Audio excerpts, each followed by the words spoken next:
Welcome to Athletes and Entrepreneurs, the Alumni Journey. I'm Rob Finkelstein, founder and CEO of Alumni Direct. We've created a platform where athletes and other alumni can network and connect through their affinity groups. We interview former collegiate and professional athletes and other people related to sports, and we talk about transitioning out of sports, which is a major issue today, whether it's mental health, financial literacy, other ways of just getting out into careers. And the whole idea is to teach and inspire athletes that there is, in fact, life after sports. How you doing, Don? I am doing great. How are you doing today, Rob? I'm doing fantastic. So Don Moxley, he is a former college wrestler at Ohio State, and he's going to share some good stories about him and his family and their success in the varsity program there. And then also he went on after that, became a sports scientist, working specifically with the wrestling team at Ohio State, and kind of expanded upon that. And today he's working at Longevity Labs. He'll talk more about that as the director of applied science and just talking about just different things in helping athletes out. So one of the things, Don, we always like to do, start out the show, is talk about growing up playing sports and how that shaped you ultimately leading up to college. Well, ironically, I was the second of three boys, and we grew up on a farm in eastern Ohio, and spent most of the summer. If it was a warm day, you were on the idiot end of a hay baler. We had 1,000 head of cattle at one time, so all you do is you bale hay and you feed cattle. But in the wintertime, we lived in an old house that the water would freeze in the wintertime. And if we weren't involved in sports, we didn't have a warm shower those days. So a little bit of it was just a sense of survival. But my older brother wrestled, and I followed him into that. Was a decent high school wrestler. I went to Ohio State with every intention of going home and feeding beef cattle for the rest of my life. Walked on the wrestling team. Wasn't smart enough to know I wasn't good enough to do that. But walked on. Had some very challenging first couple of years, but along the way fell in love with human physiology, fell in love with human performance. I have an undergraduate degree in animal science because of some rules with eligibility, but went on and did my graduate work there afterwards as a assistant strength coach, and been working ever since. You know, I've been a professor of the exercise sciences for almost 25 of the last 37 years. Yeah, it's, I mean, obviously it's just that whole, and we talked about a little bit offline, that skill set of being an athlete and how that develops and all that, I'm sure was a catalyst in your career today. Yeah, you learn to embrace the passion. If you love, wrestling, there's not a lot of glory that comes from the sport of wrestling. It's grinding it out, usually on a mat, hidden down behind a furnace where no one else wants to be. That's kind of the wrestler's domain. But what it does is, if you want to be successful, you've got to figure things out. You've got to create an equation. And that's what got me through it. And it's what led me to where I'm at, the work I'm doing now, in the fact that if I wanted to be a good wrestler, I had to solve the injury question. Once I solved the injury question and I was in the starting lineup, I had to solve the don't get beaten, don't get pinned question. I was my third year, my first year starting, I was 6-12.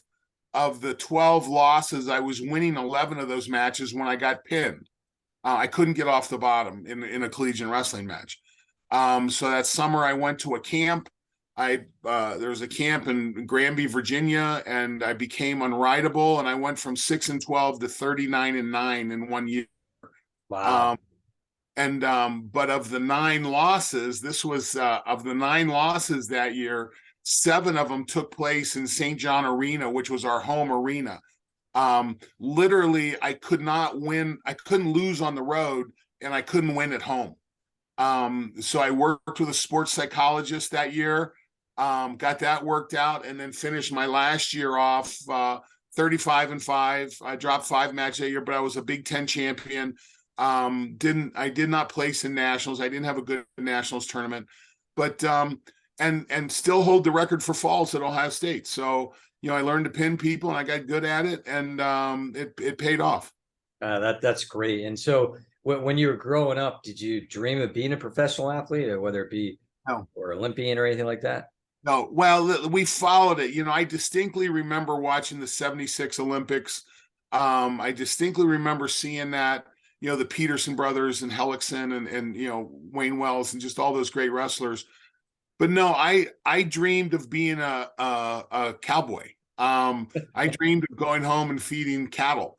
And I'm sitting in an ag econ class my freshman year, probably my second quarter, my freshman year. And it becomes evident to me right away that if you don't inherit a farm, you can't make it in agriculture.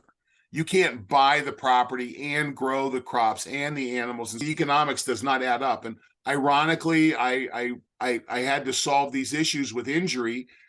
My first year I practiced 15 days, tore a knee up, had surgery on that, came back as a sophomore. I was cutting a lot of weight back then. I would cut from like 220 to 177 my freshman year. We had a returning All-American at 77, so I went 90 that year. Did twice as well, practiced 30 days, tore the other knee up, had surgery on it. And so I'm sitting there as at the end of my sophomore year in college thinking, okay, I want to wrestle. I do okay in the room. What's it take? And, the answer was you got to get stronger. You got to quit cutting weight. You got to get stronger. And so had a blessing of running into three very important strength people in my life that gave me good direction. Figured out I probably wasn't going to go home and feed beef cattle anymore. So luckily Ohio State has both a vet school and a med school. So our courses are co-numbered. So I was able to basically do the prereqs for exercise phys, a graduate degree in exercise phys, while finishing up my undergraduate animal science degree. And that's the benefit of being at a big school. But really changed the direction of my life that third year in college. When I said, okay, let's start looking at human performance. And that's when I shifted away from wanting to be a cowboy. And I think it's good. So kind of leading me up to the next question, with talking about kind of educating the athletes ultimately about life after sports, whether it's life after college sports, life after professional sports. And so I know times have changed since you went to school, since I went to school, but when you were there in Ohio State being a bigger school, did they have programs within like educating athletes, not just that one time, session where everybody comes in when you're, starting out, but was there programs that talked about life after sports, so to speak? Not like there are now. But we did have a lot of athlete support systems. We had a great counseling system. A guy by the name of Larry Romanoff had come in with Woody Hayes and put together the academic counseling program for the athletic department that still runs largely similar today. They didn't direct you, but there was certainly an opportunity. The opportunities were laid there for you to choose from. It's just a matter of being willing to open up your perspective to what are the opportunities there in front of you. And instead of, there's an aspect that's farming in nature. You nurture many seeds, but then there's also, you can hunt. You can say, okay, I want this position and I can go hunt for that. So there's an interesting combination of both that goes with that. And certainly today, the athlete support systems are far more extensive than they were in the early 80s. I mean, we got the first strength coach at Ohio State, I think in 1978. That was 2 years before I got there. Now this is a crazy evolved system. Athletic training was relatively sophomoric as it relates today. There was no nutritional services. There was no sports psychology. My sports psychology, I happened to hook up with a really good sports psychologist in the Columbus area, a guy by the name of Dr. Jim Reardon, who I don't know if you remember back. Do you remember the Dan and Dave decathlon thing that Reebok did years ago? I think it was for the Seoul Olympics. Who's going to win, Dan or Dave? And then I think I remember that. Dan missed a height in the pole vault and didn't qualify for the Olympics. Well, Jim was his psychologist. Jim was phenomenal. This is one of those, it's one of those assets that you come across along the way. And I had many of those. I worked with, and it's a willingness to bring in assistance. It's a willingness to say, I don't have all the answers. There's, I had a great sales trainer one time. He says, me and anybody else is smarter than me. And I think it's important to constantly open your heart, your mind, your spirit up to these opportunities. Now, there's a lot of people that'll come through. You kind of just got to let them go through. But along the way, you meet people that are just astounding. They're just amazing personalities. And the willingness to embrace that is, I think it's a key success. It's a key performance indicator for success. Yeah, no, I agree. I mean, you definitely need to be open to, and I think a lot of the, even if there are programs today, a lot of the issues you hear, and you might attest to, it sounds like not in your case, but sometimes the athlete is so zoned in, and understandably so. I mean, they might be on scholarship, they might be a star, and might not be a star, but basically they don't necessarily listen to those things around them. So it's got to be a two-way street. And I think one of the things we're working on is trying to work together with athletic departments and maybe help to bring some additional resources and curriculum to help in the whole mental health space, financial literacy, et cetera. Sure. And, I see this. When I was back with Ohio State 2015 through 18 as their sports scientist, I was re-engaging with athletes, and you saw these two personalities. You saw the person that can listen. There's a great book out there that's called Mindset by Caroline Dweck. And there's fixed mindset and growth mindset. And if you and your challenge is, are you able to, in a growth mindset, are you able to get a hold of the resources, the necessary resources to grow? Because frankly, that fixed mindset that you were blessed with a certain ability at birth, it doesn't work. Okay, it may work to a certain point, but it will fail you long term. If you come into a college athletics system thinking you have all the answers, you don't. I guarantee you don't. Rob, we are learning. I tell people this story, and I believe, and it has not changed for the last 10 years. I learned more in the last year than I knew the entire time before that. And I expect to learn more in the next year than I have until this point. It's logarithmic, the learning that can take place. So if you come in and you think you've got the answers, you got to change that mindset right there. Yeah. You've got to come in seeking. You got to come in seeking the answers. Right. Yeah. No, I agree, and I like to.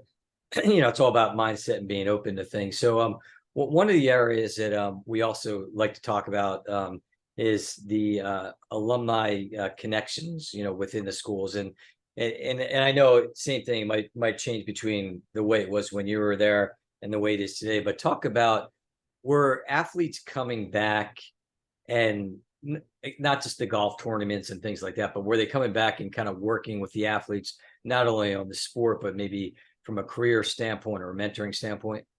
I think this is something that has evolved relatively recently, and it's a positive thing that has evolved.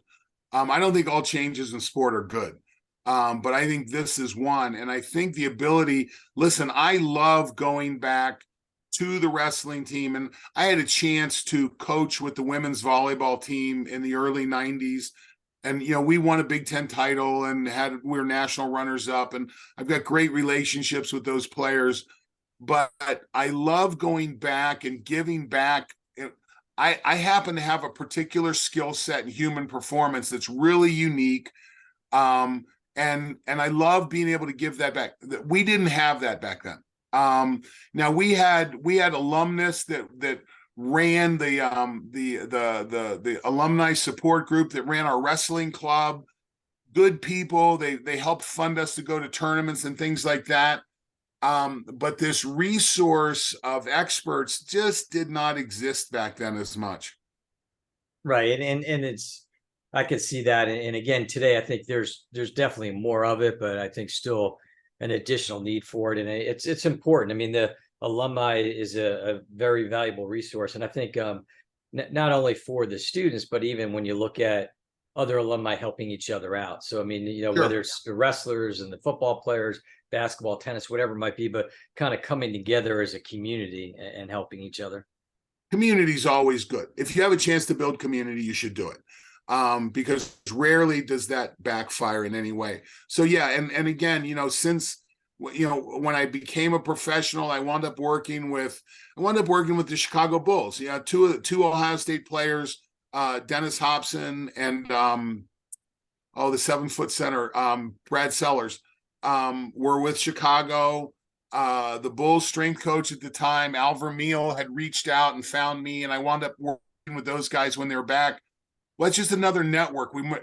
Wrestlers working with basketball players. I mean, that's like, dogs and cats crossing, but now I have a great relationship with Brad and Dennis and all those guys. It's that ability to build network and build community is critical. It's critical. Yeah. And we talk about networking, connecting, and how important that is. And even happening, like high school. I mean, happening early is just the importance of not only athletes, just people in general, but like, navigating, whether it's coaches or teachers or parents or friends, and ultimately different things. And I was talking to one agent, and he was talking about how the best time to network and connect is when the athlete's still playing. But unfortunately, a lot of times they don't see that. And then all of a sudden, when they're done, they're kind of like, hey, help me. And like, okay, well, you probably should have looked at that before. I mean, give me some thoughts on that. Yeah, you got to be careful from the standpoint, because as an athlete, and as an athlete at a big school, there's a lot of looky-loos hanging around. There's people that don't have your best intention in mind and want to take advantage of you. So you've got to pay attention to that. But you've got to develop that filter so that when you do come across someone that is authentically there to support you and wants to help you, well, then you need to be able to engage with that. And that's an important filter to develop, because as an athlete,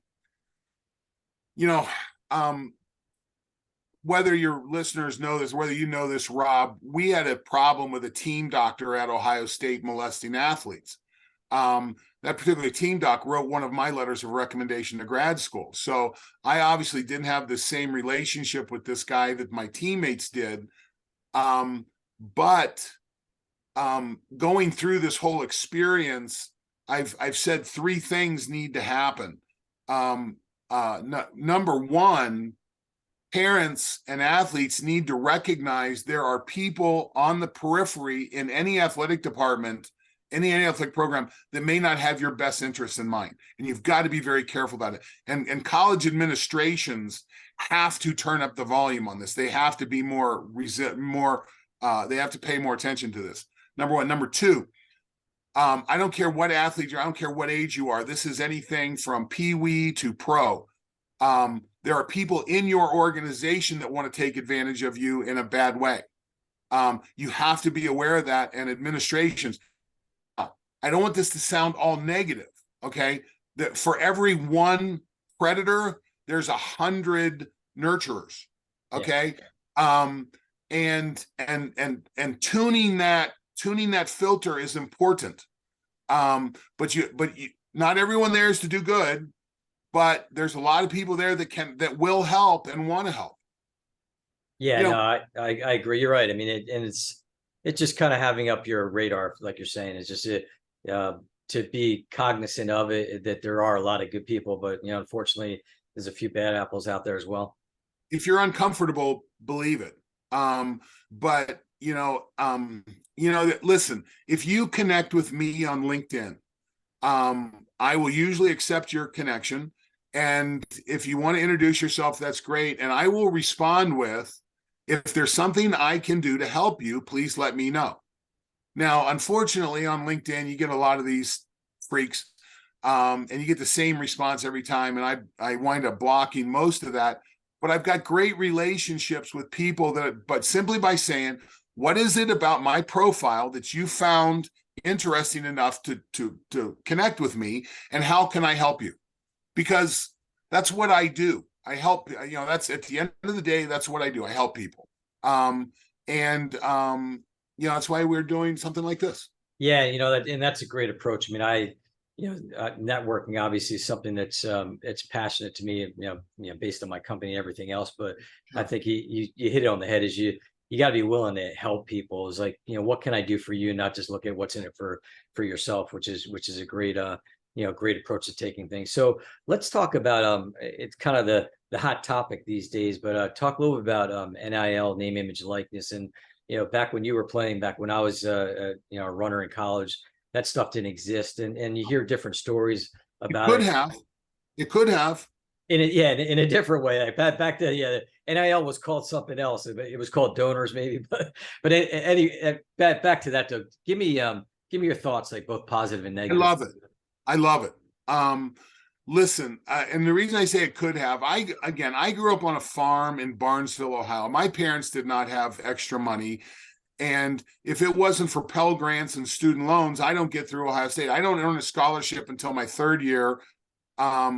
So it was Pell Grants and student loans, and working in a bar is what got my spending money. Now, back then, we had the local Bob Chevrolet, and everyone knew who me and my brothers were. And I would have gladly exchanged a promotion date, something like that, in return for a funds for a vehicle, or however that works. But the NCAA restricted that, and I think that was a huge mistake. This idea that, listen, I go back to, have you ever read Rick Tielander's book, The 100-Yard Lie? No. Great book. Okay. And I think it was written in 83 or 84, and it's still applicable today. There's this belief that, that scholarship is, you wouldn't get that scholarship other way. Well, Tielander makes the point in this book that working at with the amount of hours that you spend working at a sport, if you spend it at Wendy's, you'd actually be further ahead. Right. And there's a lot of truth to that. Now, the ability to compete and do the things that I did, yes, I had assets or aspects of my education that were beyond what you could get as a student learning, working at Wendy's. But I could have gone back to Bob Chevrolet. I could have gone back to the First National Bank of Barnesville. I could have, and it would have changed my existence in college. Okay. The NCAA, in my mind, is fearful that NIL is going to take money out of their pockets. And the point is, this is the law of abundance. There's so much money out there. All this is going to do is going to increase the funding available to these institutions as well. So I am 100% behind NIL. I am, if an engineering student invented a widget, would they be required to wait 2 years before they can sell it and go pro? No. Why is it different for an athlete? If an actor, if a college freshman is an actor and they're found to Hollywood and they're invited to go out, do they have to wait 3 years to become pro? It's the same thing. I mean, at the end of the day, athletes are entertainers. We're in an entertainment market, and so I'm pro, and I'm also pro transfer protocol, portal. That if there's a better place to be for you, then you need to go. And I think, listen, it's changing the game dramatically. And if you're a coach or an administrator and you think you're going to be functioning in 5 years the way you were 5 years ago, you're kidding yourself. It's changing. But you know what? Change is good. Yeah, no, absolutely. And I think this the biggest downside that people talk about, and talking to like other folks on the show, I mean, I think everybody's definitely for it. I think the downside is just there needs to be more education, and that's anything. But when you talk about some of these younger athletes and young people in general, all of a sudden, if they are fortunate to get that financial windfall, sometimes they don't necessarily know, okay, well, guess what? You got to pay taxes, you got to do different things with it. And that's the downside. But I think there's ways to combat it too, with just, better education, whether it's through the athletic department or other avenues. Well, if it's working with athletes, it should be through the athletic department. And again, I go back to OSU. You know, I don't know how many board certified attorneys they have in their what's the Alumni. word? No, in the office, the Okay. compliance office. Um, we used to sit with a compliance officer in our coaches meetings every week. Just to make sure that we weren't doing something to mess up the money machine. Well, if you redirect some of that energy and intelligence towards athlete support, man, you move the needle dramatically. And I think OSU has done that. I've not been at OSU. You know, again, I left at 18, and NIL wasn't on the board yet.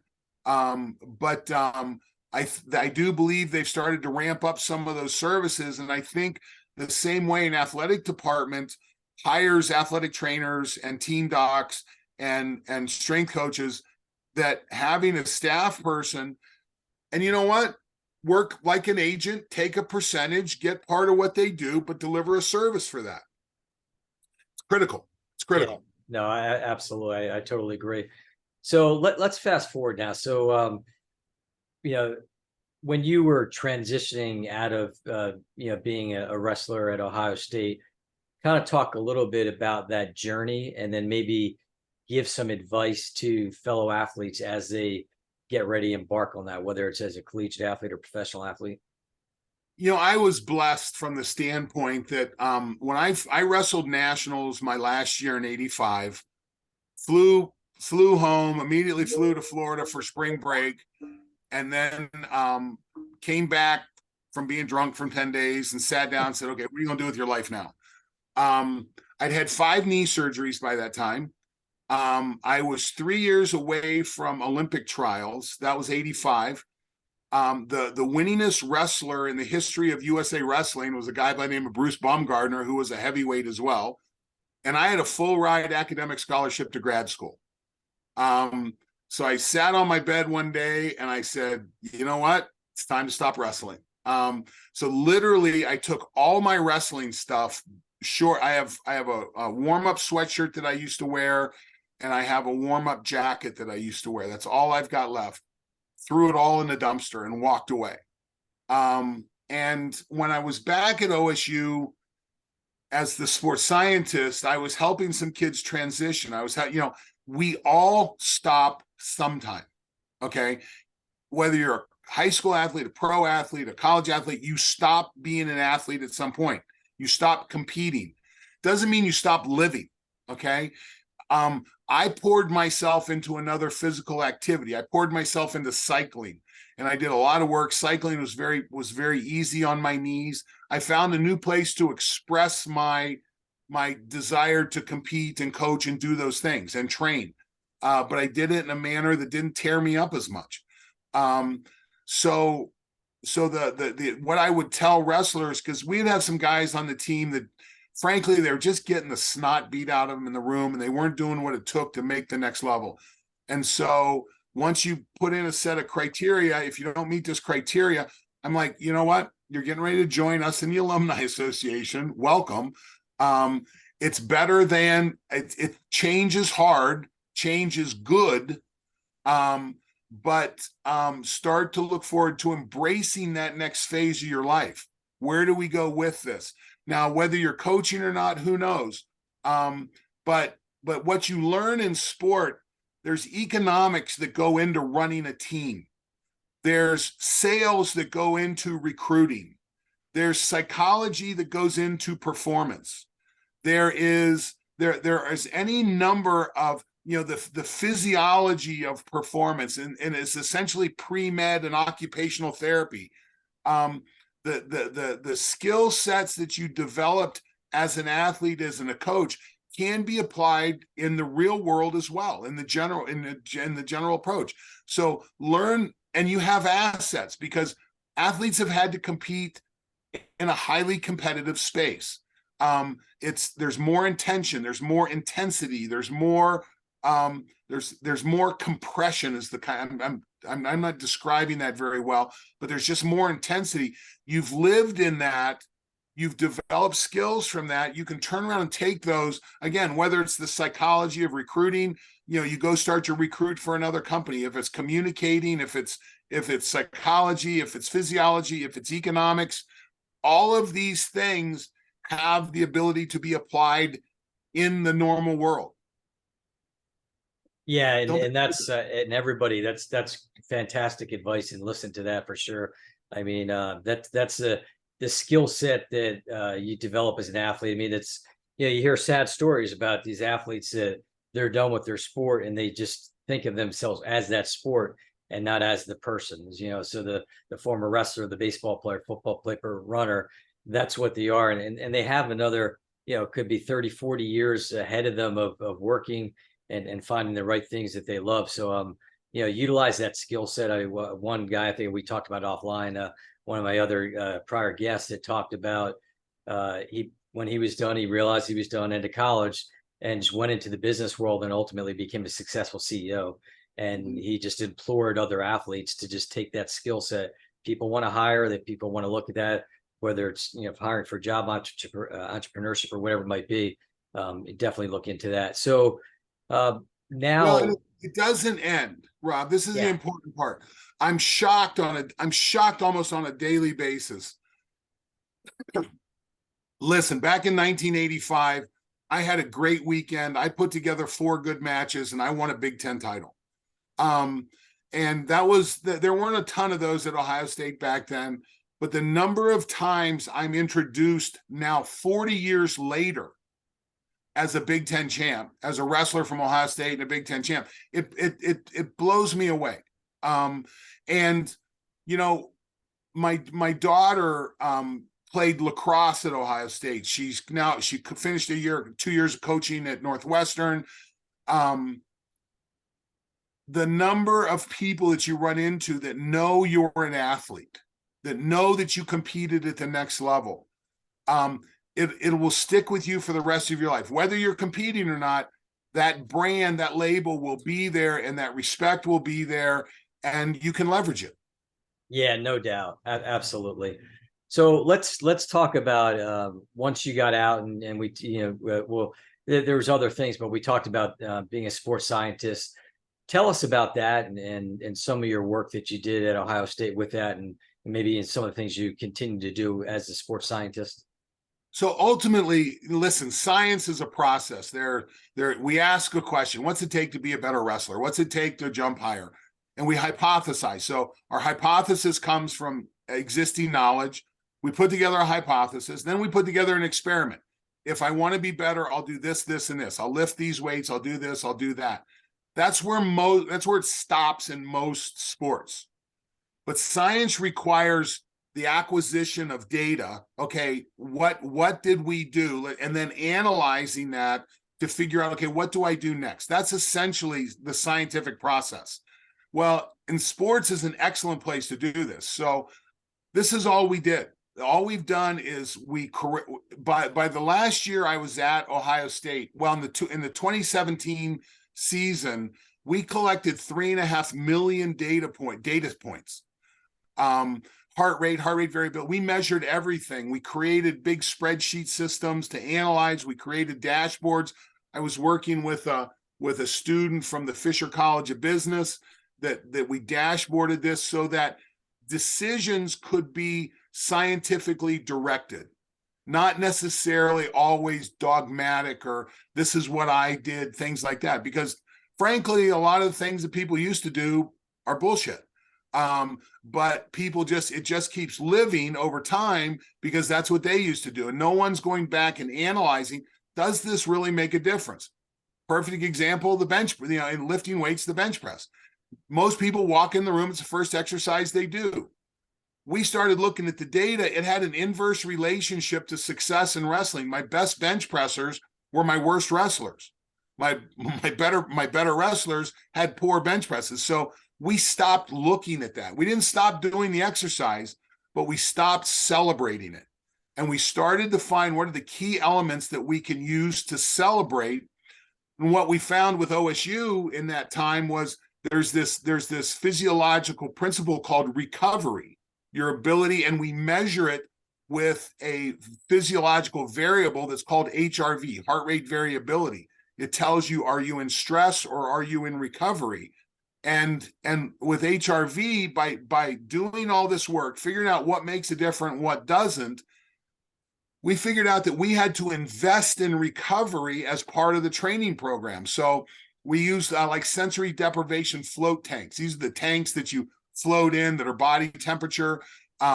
It's a meditative environment. It's a recovery environment. It moves the needle. It made a difference. We floated a team 140 times one season. It's so from a science standpoint, you use the scientific method. You hypothesize, you experiment, you collect data, you analyze, you rerun the process.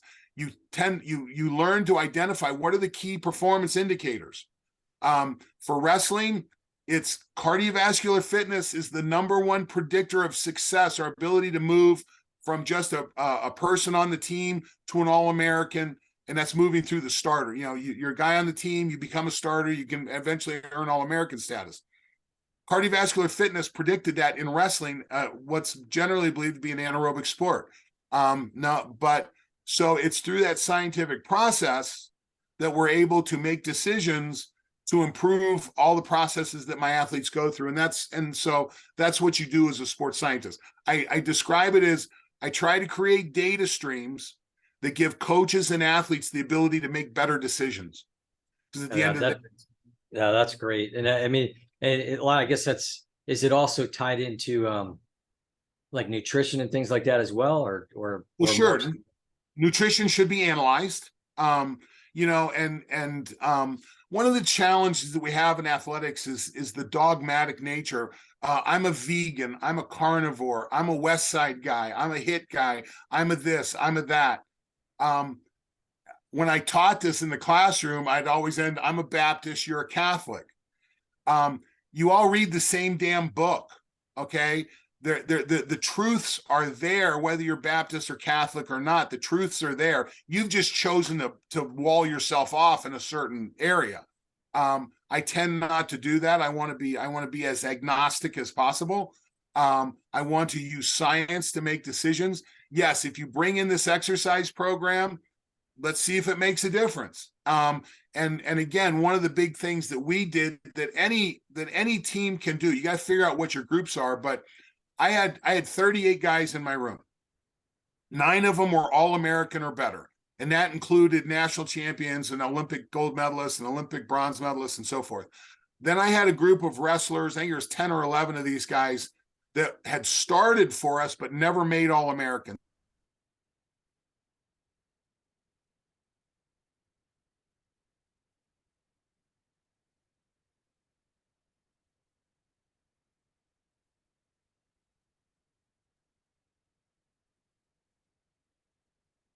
Figure out what makes a difference. Well, going back and looking at correlations against that group was really important, and really gave us the ability to figure out, okay, what makes a difference and what doesn't. That's part of the scientific process. And does mental health kind of tie into the science, or is that just a total different thing? Critical. No. So when you start looking at resiliency and recovery, that's your ability to lower the stress. And the challenge is stress doesn't just come from practice. Okay. A fight with my girlfriend causes stress. An exam causes stress. So the question is, how do we contain this? Do I develop the skill set necessary? Again, with college kids, you know what? They tend to want to wait to the last minute and then knock the project out. Well, that's a lot of stress. And if it doesn't align well with your competitive schedule, it's a problem. So that's where one of the skills comes into play, life management. And yes, being able to manage a sports psychologist changed my perception. I'd wrestled for 12 years going into my 4th year of college with my 5th year left. I was competing until then. That's the reason I was afraid to lose. But when I sat down with this sports psychologist, he asked me a question. He said, "So what's your goal?" I said, "My goal is to win the Big Tens and national championship." And he goes, "Well, can you do it?" And I said, well, I've beaten everybody I need to beat. I just need to do it at the right time. And he said, oh, he says, that's easy. He says, you're easy. He says, you need to stop competing and start performing. And just by the change of that mindset, which would be mental health. I mean, that's part of it. The change of that mindset. I enjoyed my last year of wrestling than the 12 before that. More than the 12 before that. So because I was performing. So yes, mental health is critical. I'll tell you, with the work that we did with HRV, we traumatize people pretty well in our society. 1 in 4 girls have to deal with some type of a sexual assault by the time they're 18. 1 in 6 boys do too. And then you bring them into a program, and the program we're bringing into, we had a molester as a team doctor. So I couldn't figure out why we had athletes disappearing from our program from time to time. They were bailing. Okay, they're out of here. But it's the ability to have the bandwidth. One of the things that happens in your brain, you have part of your brain that's called the amygdala. The amygdala is the fear sensing portion of your brain. Okay. If you're born in a rattlesnake pit, the only way you survive is through hypervigilance. You got to be incredibly vigilant. And if I take you out of the rattlesnake pit and I put you in a bunny house, you're still hypervigilant, because that was the characteristic that got you out.